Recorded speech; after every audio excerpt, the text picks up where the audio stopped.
L'astrologie, c'est haram.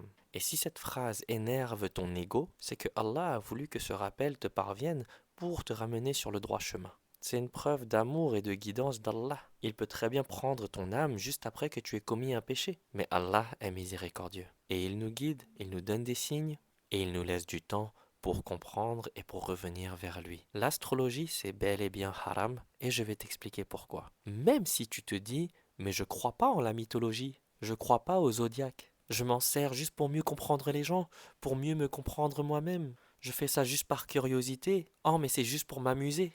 C'est juste pour le divertissement, j'y crois pas vraiment sinon. Ah, mais moi je m'en sers pas pour être guidé, ni pour prédire l'avenir. J'analyse juste la psychologie humaine, avec l'aide de l'astrologie. Mais pourtant c'est véridique, ça marche. J'arrive à deviner le signe des gens ou leur date de naissance, juste en observant leur comportement. Toutes ces phrases-là et toutes ces intentions, aussi bonnes qu'elles soient, elles ne rendent pas l'astrologie halal, ça reste haram. Ces phrases-là sont en réalité des murmures de shaitan pour justifier l'interdit et rendre le haram acceptable.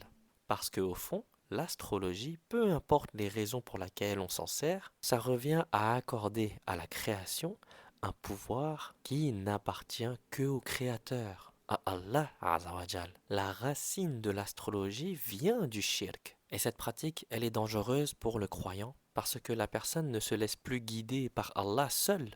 Elle se laisse guider par son thème astral. La personne ne met plus sa confiance en Allah seul, mais elle se fie à sa carte du ciel ou sa date de naissance. Alors qu'Allah nous dit, et celui qui place sa confiance en Allah, il lui suffit.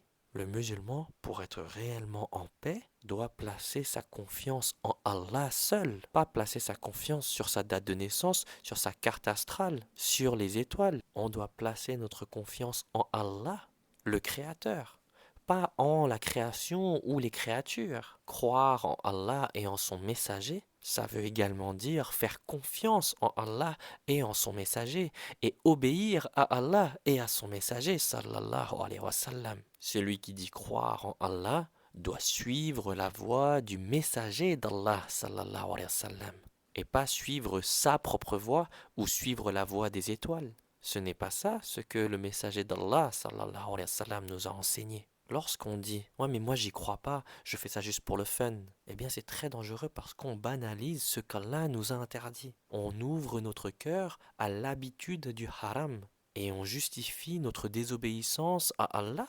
Et on pense mieux savoir qu'Allah est son messager, sallallahu alayhi wa sallam. Et sans qu'on s'en rende compte, on commence à construire des croyances autour d'un mensonge ou autour de quelque chose qu'Allah nous a interdit. Et n'oubliez pas une chose, c'est pas parce que quelque chose fonctionne que c'est halal.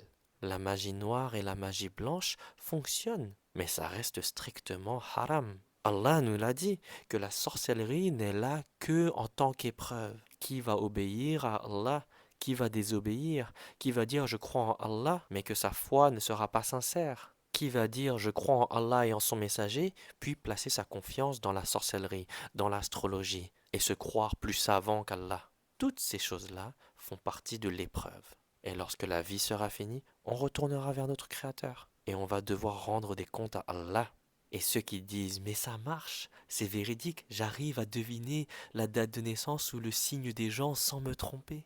Mais c'est justement pour ça que c'est un piège dangereux. Shaitan ne va pas te piéger avec quelque chose qui ne marche pas. Il met un peu de vérité avec beaucoup de mensonges pour égarer les gens. C'est comme ça que Shaitan t'attire et t'égare petit à petit de la voie droite qu'Allah nous a révélée, la voie droite du Coran et de la Sunna. Le messager d'Allah sallallahu alayhi wa sallam a dit: celui qui apprend une part de l'astrologie apprend une part de la sorcellerie.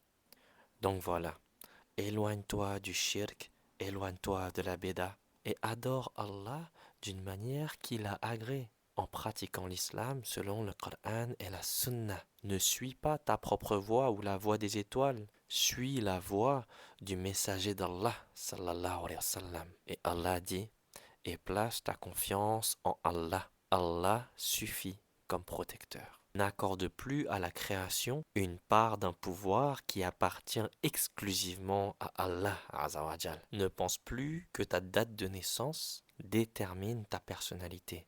Allah dit dans Surat 40, ayat 19: Nul ne connaît ce qu'il y a dans les poitrines excepté lui.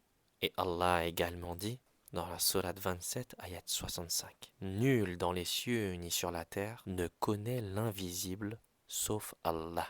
Qu'Allah nous guide tous vers le droit chemin et qu'Allah nous maintient dans le droit chemin après nous avoir guidés pour que nous puissions mourir et retourner à Allah en paix et en soumission totale à lui seul, le créateur de l'univers.